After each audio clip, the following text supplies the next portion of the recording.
রাধে, এই বৃন্দাবনে প্রতিটি ফুলে তোমার সুবাস পাই, প্রতিটি বাতাসে তোমার নাম শুনি।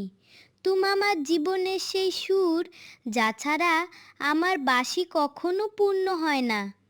মানুষ বলে আমি সবার হৃদয়ে বাস করি, কিন্তু আমার হৃদয়ে যে বাস করে সে শুধু তুমি।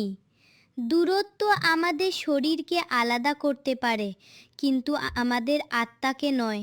যখনই তুমি আকাশের চাঁদের দিকে তাকাবে, জেনে রেখো আমিও সেই চাঁদের আলোয় তোমাকেই খুঁজছি। রাধে, আমার প্রেম কোনো দিনের নয়, কোনো জন্মের নয়, এটি অনন্তকালের। তুমি আমার ভক্তি, তুমি আমার শক্তি, তুমি আমার চিরন্তন ভালোবাসা। তোমার নাম ছাড়া আমার নামও যেন অসম্পূর্ণ।